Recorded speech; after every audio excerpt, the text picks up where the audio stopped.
अस्सलाम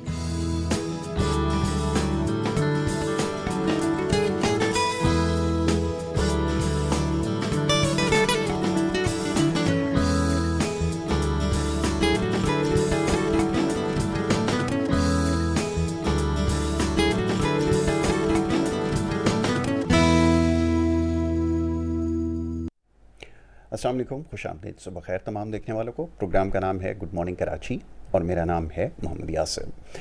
नाज़रीन, programme good morning Karachi में मुख्तलिफ़ नौइयत के मामलात और मसाइल के हवाले से गुफ्तगू की जाती है। अवामी मामलात और मसाइल प्रोग्राम अमूमन ज़ेर बहस आते हैं। वक्त क्योंकि आज महदूद है, प्रोग्राम थोड़ी ताख़ीर से शुरू हुआ है, तो कोशिश करेंगे कि आज एक बड़ा मामला है उसके हवाले से गुफ्तगू करें, क्योंकि मेहमान शख्सियत जो यहाँ तशरीफ़ फरमा है बड़ी ख़ास एक काम उन्होंने अपने सर लिया है। और वो काम ये है कि ये जो इस वक्त सबसे बड़ा मसला है वो बेरोज़गारी है, और इस बेरोज़गारी को कैसे ख़त्म किया जाए। अब हुकूमत हमेशा किसी भी दौर में उसके लिए नारा जो है बड़ा कारगर साबित हुआ है, बड़ा सूदमंद साबित हुआ है कि वो लोगों को नौकरियों का झांसा दे और बरसर इक़्तिदार आ जाए और उसके बाद फिर ताल्लुक़ उनसे ख़त्म कर लिया जाए। तो इस सिलसिले में किया जा सकता है, ये समझना सब में ज़्यादा ज़रूरी है। तो बहुत सारे ऐसे लोग भी हैं, निजी इदारे हैं जो इस सिलसिले में काम कर रहे हैं, वाक़तन लोगों के हाथ मजबूत कर रहे हैं, उनको हुनर सिखा रहे हैं ताकि वो रोज़गार का वसीला जो है वो तलाश कर सकें। तो बहरहाल इसी हवाले से काम कर रहे हैं जनाब मोहम्मद इखलाक अहमद साहब, जो एक तालीम से भी आपकी वाबस्तगी है, एक बेहतरीन टीचर भी हैं, इसके साथ साथ एक और बड़ा अच्छा काम कर रहे हैं।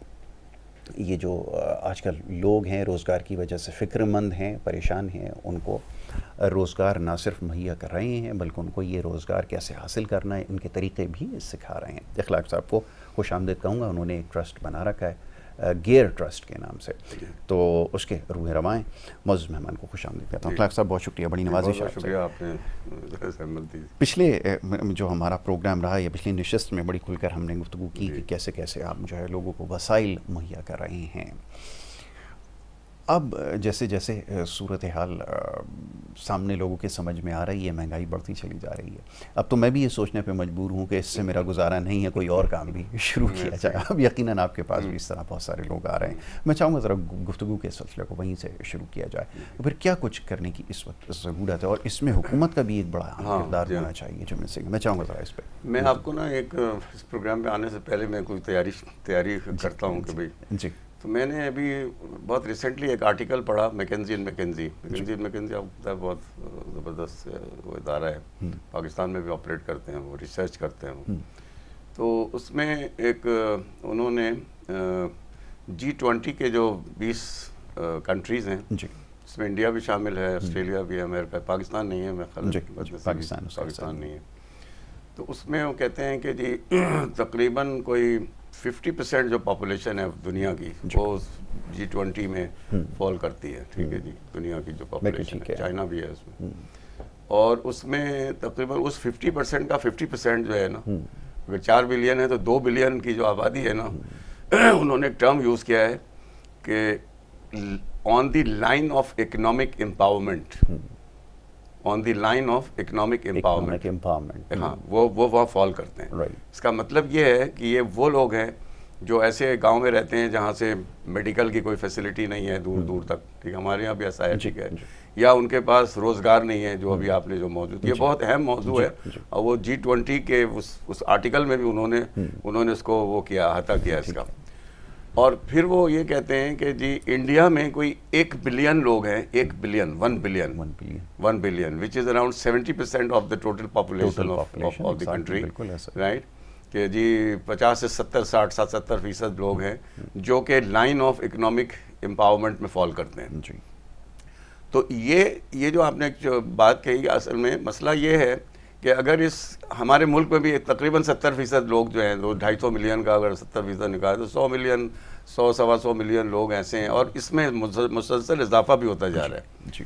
मुसलसल इसमें इजाफा हो रहा है कि जो लोग हैं वो इकोनॉमिक एम्पावरमेंट के, तो एक बड़े, अगर आप एक बिग पिक्चर के हिसाब से अगर देखा जाए तो ये कोई भी हुकूमत आती है या पाकिस्तान में जितने भी ऐसे सोशल इदारे जो हैं वो उनको इसका एजेंडा बनाना चाहिए, ठीक है, ये जो है ये वाला ये जो इकोनॉमिक एम्पावरमेंट का जी। और अगर आप फर्ज कर लें, मैं सिर्फ उसमें बहुत सारे उसमें तरीक़ेकार दिए गए हैं उस आर्टिकल में, जो उनके एक्सपर्ट्स ने उस पर बातचीत की हुई है, तो उन्होंने उस तरीक़ेकार दिए हुए हैं। लेकिन एक बात उसमें बड़ी मुझे बहुत अच्छी लगी, और वो था एग्रीकल्चर की टेक्निकल इम्प्रूवमेंट लाने की बात थी।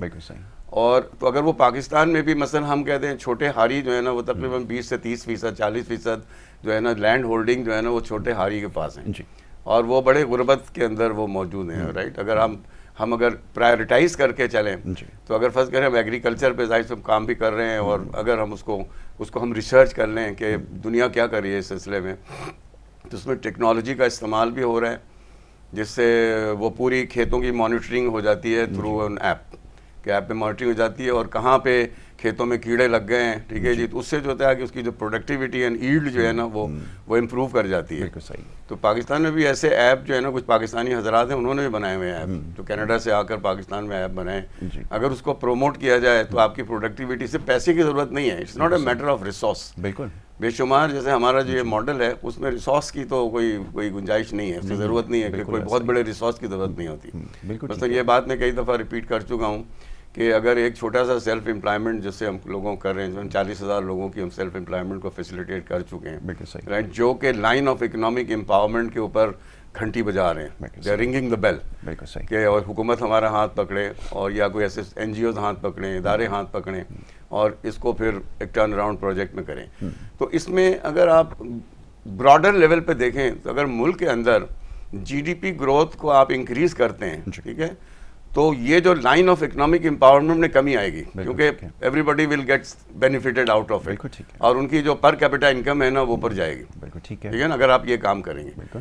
लेकिन अगर फर्ज कर लें कि आप कोई लॉन्ग टर्म में आप देख रहे हैं कि आप 2% से भी ग्रो कर रहे हैं, फिर आप अगले में 3% से ग्रो करेंगे, ठीक है जी, और इसमें बहुत लंबा वक्त लगेगा आपको, तो इस वक्त तक तो खाक हो जाएंगे, वो फेर आ जाएगी, ठीक है जी। इसलिए ज़रूरी है कि ऐसे प्रोजेक्ट रन किए जाएं जो हम चला रहे हैं ऐसे, और ये हुकूमत भी चलाए, बजाय इसके कि लोगों को सिर्फ पैसे दे और वो डोनेशन को या इन्वेस्टमेंट को एक दफ़ा में एक्सपेंस में कन्वर्ट कर दे, उसका कोई ख़ास फ़ायदा नहीं है। उसका फ़ायदा ये है कि आप एक इकोनॉमिक साइकिल को इस तरह से मूव करें, वो इकोनॉमिक साइकिल जो है वो एग्रीकल्चर से मूव हो सकती है, प्रोडक्टिविटी से मूव हो सकती है, इंडस्ट्री लगाने से मूव हो सकती है। तो ऐसे छोटे कारोबार जिसको आप स्ट्रीट वेंडराइजेशन कहते हैं, या ऐसे काम जो कंप्यूटर के ज़रिए, ऑनलाइन के ज़रिए घरों पे बैठकर ख़वातीन कर सकती हैं, ठीक है, ये भी एक बहुत बड़ी इंडस्ट्री है, ये ग्लोबली एक इंडस्ट्री है, ठीक है जी। पाकिस्तान में भी है, हिंदुस्तान में भी है, आप थाईलैंड में चले जाएं, वहाँ पर आपको स्ट्रीट में शाम के वक्त बेशुमार आपको ऐसे कारोबार आपको नजर आते हैं। हाँ, तो मैंने एक स्टडी में देखा कि पढ़ा था कि 30% of the GDP of developing countries जो है ना, वो ये छोटे वेंडराइजेशन का काम है। तो अगर आप एक NGO इस तरह का जो हम काम कर रहे हैं, अगर वो एक NGO इस तरह काम करती है, तो वो सिर्फ उस फैमिली के हालात में बेहतरी नहीं लेके आ रही है, बल्कि मुल्क की इकोनॉमी के 30-40% कंट्रीब्यूशन में भी हम रोल प्ले कर रही है। बिल्कुल ठीक है। और इसमें मैं आपको बताऊं कि इसमें अगर ऐसे लोगों का आप इंतखाब कर लें जो जेन्युइनली नीडी हैं, बिल्कुल सही, और उनके अंदर अपने फैमिली को इम्प्रूव करने का जज्बा भी मौजूद है, सिंसियर टू द कॉज है, ये बड़ा इंपॉर्टेंट फैक्टर है, सिंसियर टू द कॉज है, for their own family, for their own interest as well, यहाँ से शुरू होती है, ठीक है जी। तो इसके अंदर में ना बड़ी कुव्वत है इसमें, ठीक है। ये मैं इसको रिपीट करने में मैं हर्ज नहीं समझता हूँ कि अगर आप एक 40,000 रुपये से किसी शख्स को कारोबार के लिए दें, तो वो बहुत आराम से 18 से 20,000 रुपये महीना कमा लेता है, बिल्कुल सही कमा लेता है। और वो जब कमा लेता है तो जाहिर सी बात है, हमारे प्रोग्राम में ये भी है कि हम मल्टीपल फंडिंग भी करते हैं, ठीक है। मल्टीपल फंडिंग का मतलब ये होता है कि जनाब एक कारोबार उन्होंने किया, अब उसमें कामयाब हो गए, तो हम ये कोशिश करते हैं कि एक second line of second stream of revenue के लिए अगर कोई अलाइड बिजनेस वो शुरू करना चाहते हैं, तो वी ऑल्सो फंड इट। तो उसमें होता है कि अगर एक कारोबार से वो 20,000 कमा रहे हैं, तो दूसरे कारोबार से वो 40,000 रुपये कमा रहे हैं। तो हमारा गोल एंड टारगेट ये है कि तकरीबन 40,000 to 50,000 रुपीज़ जो है ना, वो ऐसा मतलब माकूल आमदनी है जिससे आदमी बहुत खुशहाली की ज़िंदगी नहीं गुजार सकता है, लेकिन रीज़नेबली अच्छी मतलब गुजर सकती है। नेवर नेवर नो कि बिजनेस में तो आगे चीज़ें बढ़ती चली जाती हैं, इसमें बड़ी बरकत अल्लाह ने रखी है, और वो आगे चल के फिर वो सिस्टम में भी जब शामिल होते हैं, जैसे डॉक्टर मातिर मोहम्मद की मिसाल है। अब तो खैर थक गए हम पढ़ाते पढ़ाते या बताते बताते, लेकिन ये स्मॉल जो मीडियम इंटरप्राइजेज होते हैं, बिजनेसेस होते हैं,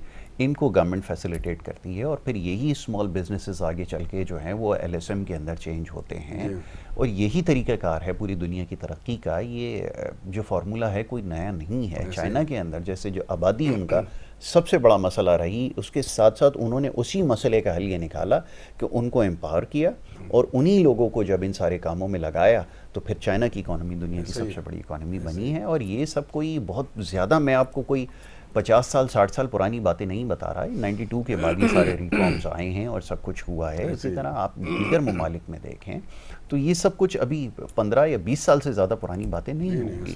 तो ये है। अब चलें, हुकूमत तो ज़ाहिर है क्योंकि उनकी तो तरजीहात में लोगों को भीख देना, मुझे माफ़ कीजिए मैं ये लफ्ज़ इस्तेमाल करता हूँ कि ये इनकम सपोर्ट प्रोग्राम फलाना प्रोग्राम है, इसके ऊपर साल पैसे खर्च करते आए हैं, और ये एक नेवर एंडिंग यानी कभी ना ख़त्म होने वाली कहानी है। आप सारी ज़िंदगी इसके ऊपर पैसे जो है वो खर्च करते रहें, लेकिन इसका नतीजा आखिर में क्या निकलेगा? अब सवाल ये पैदा होता है। जी इखलाक साहब फरमाइए, इसके ऊपर भी ज़रा रोशनी। अब ये है कि जी हुकूमत के जो अहदेदारान हैं उनको या तो हम 1 to 1 बैठ के उनके साथ हम बातचीत करें, ठीक है जी, कि और ये कोई ऐसी चीज़ नहीं, जैसे आपने ये कहा तो मैं तो आपको पता है कि हर आप लिटरेचर देखें तो भरे हुए हैं लिटरेचर ये कि जी मुल्क की इकॉनमी को अगर आपने शॉर्ट रन में, अच्छा इसका जो है इसका नतीजा जो है ना बहुत जल्दी निकलता है। अब एक तो ये हो गया ये वाला मॉडल, एक अभी हैरान कुन मॉडल पे ना हमने भी काम शुरू किया, पुराना ही मॉडल है वो, और हैरान कुन नताइज मिले हमें उनसे। ये है वोकेशनल ट्रेनिंग। वोकेशनल ट्रेनिंग तो हमने ऐसे बच्चे, हमारे एक डोनर हैं तो उन्होंने कहा कि भाई देखो हर बच्चा जो है ना वो डॉक्टर नहीं बन सकता, इंजीनियर नहीं बन सकता, ठीक है। तो आपको पता है कि हुनर फाउंडेशन वाले उनके अच्छे काम है, उनकी तारीफ़ करनी चाहिए। तो उन्होंने अभी बहुत सारे बिजनेसमैन उसमें कोलैबोरेट कर रहे हैं, और उन्होंने कोरंगी, ये चीज़ें तो पहले था, आप कोरंगी में भी हैं और वो सिंध में भी खोला है उन्होंने, औरंगी टाउन में भी खोला है, हर जगह खोल दिया उन्होंने, ठीक है जी। और वोकेशनल ट्रेनिंग का तो हमने हमारा जो तजुर्बा है कि हमने कहा कि जो हम 4 साल प्रोग्राम में बच्चों की फंडिंग कर रहे हैं, ठीक है, उसको तो अभी वक्त लगेगा कि बच्चे वहाँ से निकलेंगे, प्रोड्यूस होंगे, और उसके बाद फिर और एक बच्चे को अगर आप पढ़ा दें तो एक पूरी जनरेशन जो है ना वो टर्न अराउंड कर जाती है। बिल्कुल सही। लेकिन एक जनरेशन 6 महीने में भी टर्न अराउंड कर जाती है, वो है वोकेशनल ट्रेनिंग, ठीक है। बिल्कुल सही। और उसमें ये जो गरीब माँ बाप के जो बच्चे जो मजदूर हैं या फिर रिक्शा चलाते हैं या ठेले चलाते हैं, ठीक है, तो इनके बच्चे अगर 8वीं जमात उनकी माँ ने किस तरह से पुश करके उनको पढ़ा दिया, और राइट, अब उसको पता नहीं, या तो अब्बा ने कहा कि भाई मेरे साथ ही लग जाओ, हम उन्हें पिक कर रहे हैं, बिल्कुल ठीक है। हम कह रहे हैं कि अब्बा कह रहे हैं कि आपको देखो, आप ऐसा करते हैं 40,000 रुपये हम आपको और दे देते हैं, आप एक दूसरा ठेला लगाओ और एक बच्चा रख लो, ठीक है ना, उससे ये काम करो। अपना ये बेटा जो है ना वो 6 महीने के लिए आप हुनर फाउंडेशन में, और हुनर फाउंडेशन की हम फंडिंग करते हैं। हमने अभी कोई 500 स्टूडेंट्स की जो हमने फंडिंग की, पहले 200 की, उसके बाद फिर हमने 100 की, अब हम 165 लोगों की और हम फंडिंग कर रहे हैं बच्चों की, ठीक है।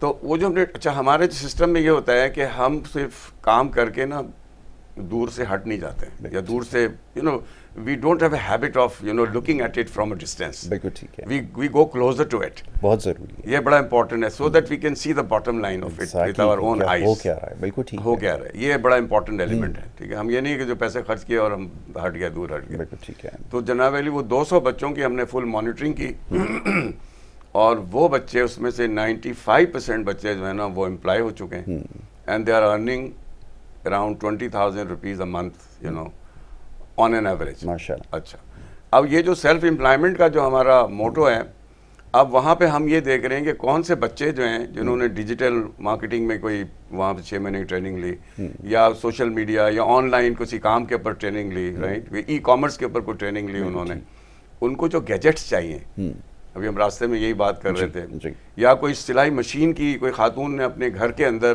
कोई कारखाना लगा देना है, ठीक है, अब उनको 5 सिलाई मशीन चाहिए जो मोहल्ले की 4 खवातीन को उन्होंने वहाँ रोजगार देना है, तो we are providing them that silai machine, ठीक है जी, वो भी हम दे रहे हैं, उनको कंप्यूटर दे रहे हैं, ठीक है जी।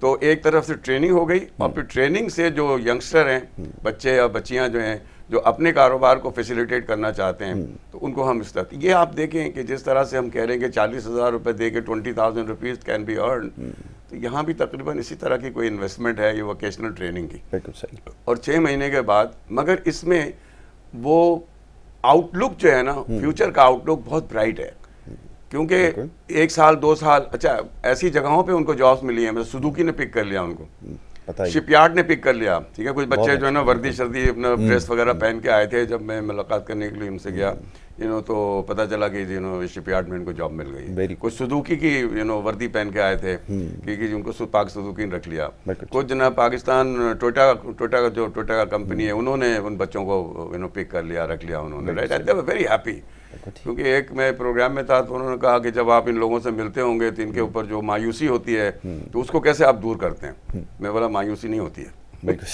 मायूसी नहीं होती है। तो मैंने कहा हमारा तजुर्बा ये कहता है, क्योंकि हम खुद एनर्जी वाले लोग हैं और लोगों को एनर्जाइज करके चलते हैं, तो अगर उनको उम्मीद की किरण आप दिखा देते हैं और वो नजर आना शुरू हो जाता है, ठीक है ना, light at the end of the tunnel, right, तो उनके अंदर में वो मायूसी नहीं होती है। तो वो जो light at the end of the tunnel है ना, वो आप उनको दिखाएं, आप उसी कैपेसिटी की दिखाएं जो आप उनके लिए कर सकते हैं, आप उसी कैपेसिटी की दिखाएं जो उसको वो एब्जॉर्ब कर सकते हैं। तो अगर वो 8वीं जमात के बच्चों को मैं ले जाता हूँ और ले जाके उनको मुख्तलिफ जगहों पर ट्रेनिंग, तो आप उनकी खुशी ये देखने के काबिल होती है। इसी तरह से ये जो इंडस हॉस्पिटल है, इसमें नर्सिंग, आपको पता है कि पाकिस्तान में पैरामेडिक्स की बड़ी कमी है, तो यहाँ पे तकरीबन 100 के करीब बच्चे जो हैं वो नर्सिंग की तालीम, और उसको हमने फंड किया हुआ है। बहुत अच्छा है। मैं वहाँ जब भी चाहता हूँ तो वो बच्चे और बच्चियाँ, आप अंदाज़ा नहीं करेंगे, वो इतने ज़्यादा मशकूर होते हैं और इतनी खुशी उनके चेहरे पर है। तो मैंने कहा मैं तो कभी भी मायूसी नहीं देखता हूँ। इस कौम को अगर थोड़ी सी इसका हाथ पकड़ लिया जाए, इन बच्चों का, थोड़े से लोग ये शिकायत करते हैं कि बच्चे जो है ना मुल्क छोड़कर जा रहे हैं, तो मैं बोला ये जो कम्युनिटी है, right, bottom of the pyramid की कम्युनिटी है, ये तो मुल्क से बाहर नहीं जा रही है। बिल्कुल सही, ये तो कहीं नहीं जा रही है, ये कहीं नहीं जाएगी, कहीं नहीं जा रही है। और ये वोकेशनल ट्रेनिंग करके मुल्क के अंदर में बहुत सारे चीज़ें ऐड कर सकते हैं ये। बिल्कुल सही, ठीक है जी। वो 4 साल प्रोग्राम जो डॉक्टर बारी चला रहे हैं, ठीक है, नर्सिंग का, वो आफ्टर 4 इयर्स वो उनको जॉब भी मिल जाती है वहीं, उसमें मिल जाती है, और सारे अस्पतालों में जॉब मिल जाती है, ठीक है जी, जो अपनी फैमिली की फंडिंग कर सकते हैं और इस मुल्क के तरक्की में अपना रोल प्ले कर सकते हैं। ठीक है, तो ये भी एक बड़ा इंपॉर्टेंट एलिमेंट है कि ऐसे प्रोग्राम चूज किए जाएं जो कि शॉर्ट रन में आपको इमीडिएट नताइज दे दें। बिल्कुल ठीक है। इस तरह से एग्रीकल्चर का भी काम मैंने आपको एक दफ़ा बताया था, उस पर भी हम काम कर रहे हैं। और अभी हमारे एक साथी हैं कनाडा में जी, तो उन्होंने अभी मेरे साथ उनके जूम पे उन्होंने एक फैमिली का ट्रस्ट बनाया हुआ है। अच्छा, बेस्ड इन कनाडा। तो उनके जो सारे फैमिली मेम्बरान हैं वो कोई कनाडा में है, कोई अमेरिका में है, कोई मिडिल ईस्ट में है, तो वो सब एक जगह पर पूलिंग करते हैं। बहुत अच्छा। और करके इस तरह से उन्होंने मुल्क की इकॉनमी के लिए जो है ना वो कंसर्न होते हैं। तो उन्होंने एक बड़ी अच्छी राय दी हमें, और वो राय ये दी कि ये जो आप एग्रीकल्चर का काम कर रहे हैं, तो एक प्रोजेक्ट जो मैकेंजी ने सजेस्ट किया हुआ है और उन्होंने कहा डेवलपिंग इकोनॉमी के अंदर में इस पे बड़ा काम शुरू हुआ है, वो है फार्म टू मार्केट। जी, कि जो बीच के जो आपके जो हारीज हैं ना, हारीज, राइट, वो बहुत ही गरीब तबका है। एग्जैक्टली, बिल्कुल। वो जो लाइन ऑफ इकोनॉमिक एम्पावरमेंट सबसे पहले उनका नंबर आता है। कि मैं तो उनको मिल के आया इंटीरियर सिंध में जब मैं गया कई दफ़ा, तो वो कहते हैं कि अगर आप फार्म टू मार्केट का अगर एक पूरा प्रोग्राम तो बड़े पैमाने पे तो हुकूमत कर सकती है, बिल्कुल ठीक है, क्योंकि हम तो नहीं कर सकते। लेकिन उन्होंने आइडिया दिया खिलाफ साहब चलो अपने हिस्से की एक क्षमा तो जलाओ यहाँ पर। तो वो उन्होंने कहा हमने कुछ फंड हमने रखे हुए हैं अपने फैमिली के, और फैमिली ने ये डिसाइड किया है कि आप इसको लगाएं फार्म टू मार्केट। अब आप फार्म के ऊपर आपने इन्वेस्टमेंट कर दी, हार्वेस्ट आपका हो गया, आपकी गंदुम हो गई, आपकी जनाब वाली चावल हो गया, 2 फसलें होती हैं इसके ऊपर में। तो आप ऐसा करें एक छोटा सा मिल एक से शुरू करें, एक मिल बनाएं, बिल्कुल ठीक है, और मिल पे हम इन्वेस्टमेंट करते हैं, और वहाँ से मिल बनाने के बाद जो है ना वो चावल या आटा उसको पैक करके उसी इलाके की सराउंडिंग में गरीब आवाम को जो है ना सस्ता आटा और सस्ता चावल आप मुहैया करें। बहुत खूब, डायरेक्ट मुहैया करें, बिल्कुल ठीक। वो वहाँ से खेत से मिडलमैन का रोल खत्म, मिडलमैन का रोल जो है ना ख़त्म कर दें। इसी तरह से एक आइडिया ये भी आता है, और हम अभी इस पर सोच रहे हैं कि ये जो हारीस को जो अपने फसल के लिए बीज चाहिए होता है, या इस तरह से जो पेस्टिसाइड्स चाहिए होते हैं, राइट, तो अगर ये भी कोई ऑनलाइन सिस्टम के तहत जो है ना उनको डायरेक्ट बेचा जाए, डायरेक्ट उनको डिलीवर कर दिया जाए, बिल्कुल सही, और बीज का मिडलमैन ख़त्म हो जाए, क्योंकि उसमें ये बात नहीं है कि वो सिर्फ प्राइस ऊपर करके पैसे लेते हैं, उसमें एक्सप्लॉयटेशन भी है क्योंकि एक्सप्लॉयटेशन इस तरह से है कि उनके पास फंड नहीं है।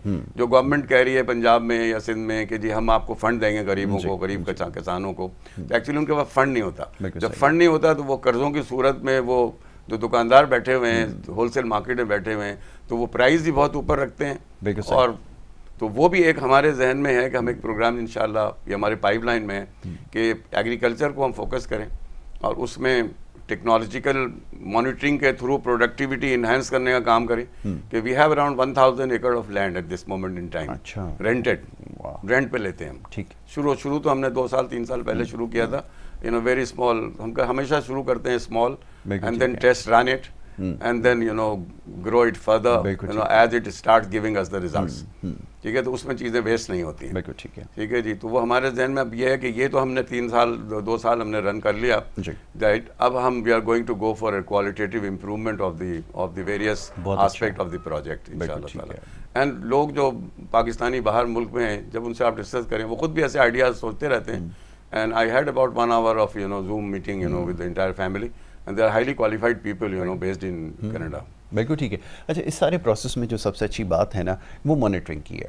मेरे पास और बहुत सारे लोग आते हैं NGOs के लिए जो काम कर रहे हैं, अच्छा काम कर रहे हैं, लोगों को फैसिलिटेट करते हैं, बट ये जो मॉनिटरिंग एंड पे जो सबसे ज़्यादा ज़रूरी चीज़ है ना वो यही है कि आप इन तमाम चीज़ों को पर्सनली लुक आफ्टर करें कि जो सिस्टम आपने चलाने की कोशिश की है ये किस हद तक फंक्शनल है, किस हद तक ये डिलीवर कर रहा है, इसके आउटपुट के ऊपर नज़र रखें। ये तमाम चीज़ें जब हम मॉनिटर करेंगे तो फिर ये हमारे लिए ज़्यादा फ़ायदेमंद होगा बजाय इसके कि हम एक दफ़ा किसी को पैसे दें, कारोबार की नीयत से ही दें या काम की नीयत से, और अगर उस पर ना नज़र रखी जाए, उसके पास एक्सपर्टीज़ ना हो कारोबार करने की, तो फिर उसका कोई फ़ायदा नहीं होता। तो इस प्रोसेस में सबसे अच्छी चीज़ यही है। और एग्रीकल्चर की तरफ जब आ रहे हैं तो ये इस वक्त की सबसे ज़्यादा जो ज़रूरत है वो इसी के ऊपर काम करने की। हमारे पास तो और बहुत सारी तजावीज़ हैं, पास्ट में भी इसके ऊपर बात करते रहें क्योंकि दुनिया इसमें बहुत आगे जा चुकी है, लेकिन हम अभी तक वही पुराने तरीक़ों के ज़रिए जो है वो करने की कोशिश कर रहे हैं।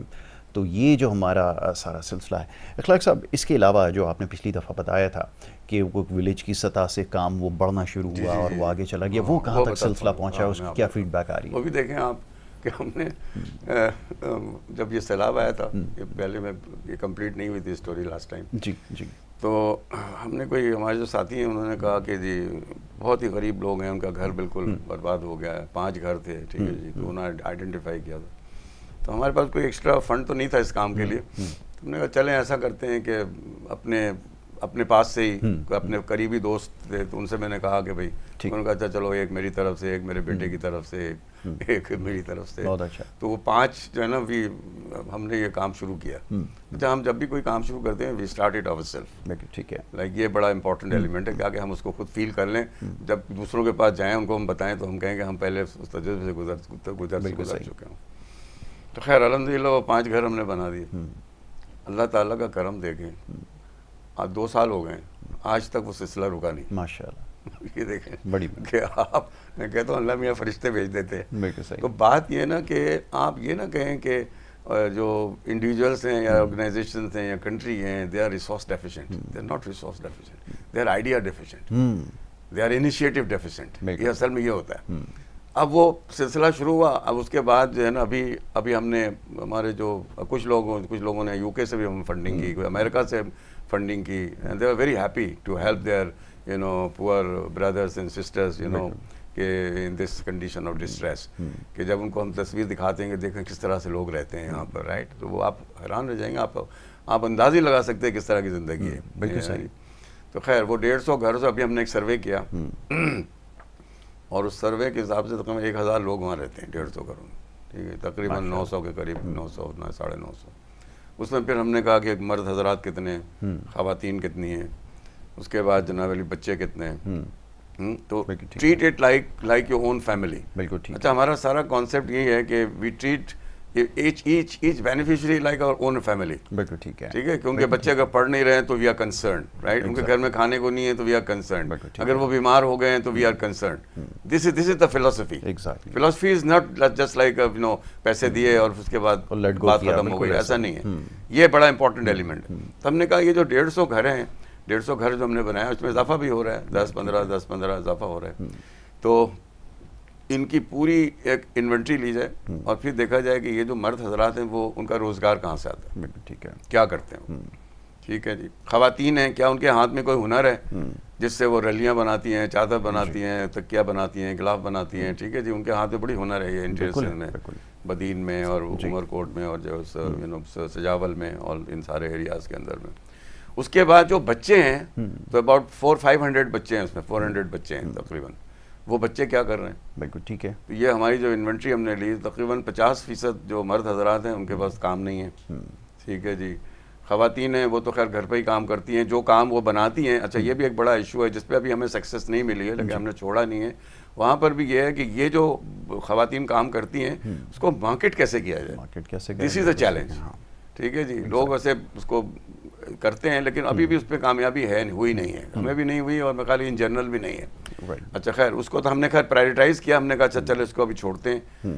जो मर्द हजरात हैं उनकी सेल्फ एम्प्लॉयमेंट पे तो काम हो सकता है। ठीक है। तो हमने इन्वेंट्री लेने के बाद, उनसे बातचीत करने के बाद जो काम वो कर सकते हैं आसानी से उस इलाके में, राइट, तो हम इंशाल्लाह ताला इस महीने में या अगले महीने में उनकी हम फंडिंग करते हैं। ज़बरदस्त, क्योंकि क्योंकि हम ये काम कर ही रहे हैं, जैसे पार्ट ऑफ आवर प्लान, कोई इशू नहीं है उसके अंदर। बिल्कुल ठीक है। तो वो पूरा अच्छा। अब उसके बाद जो फ्यूचरिस्टिक काम ये रह जाता है कि वो जो बच्चे हैं जो स्कूल नहीं जाते, वो 25 मिलियन बच्चों का पार्ट है वो, चाहे 200 ही हैं वो, उनके लिए हमने 25 का जो है ना कि स्कूल खोला है। स्कूल भी क्या है कि स्कूल हम बना नहीं रहे हैं क्योंकि हमारी एक्सपर्टीज़ नहीं है। ठीक है, उस कहते हैं ना ज़रूरत जो है वो ईजाद की माँ है। ठीक है, तो वो जो हमने घर बनाए हुए हैं, तो एक घर को हमने कहा कि भाई 4 घंटे के लिए ना ये बच्चे, पूरे मोहल्ले के बच्चे जो है ना वो 25 बच्चे आके यहाँ पढ़ेंगे। वाह, बहुत अच्छा है। ठीक है, बिल्कुल ठीक है। तो उन बच्चों की हमने एक टीचर हमने रख दिया, टीचर को हम तनख्वाह देते हैं, सैलरी देते हैं, और प्लस उन बच्चों की जो किताबें हैं, उनके बैठने की जगह हैं, उनकी पेंसिल्स हैं,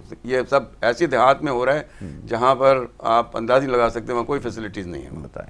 ऑलराइट, और वहाँ पे अभी हमारे 2 स्कूल जो है ना वो शुरू हो चुके हैं।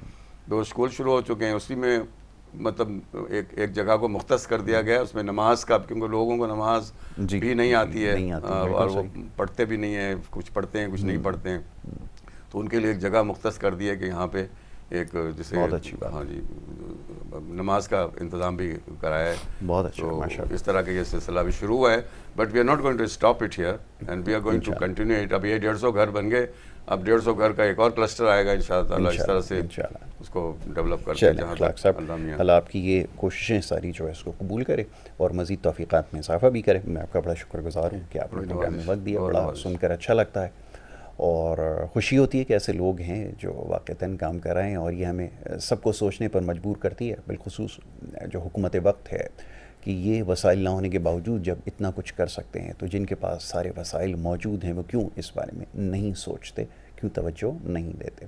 बारहा ये बात कहते आए हैं कि ये जो पैसे देने का सिलसिला है इसको तर्क किया जाए।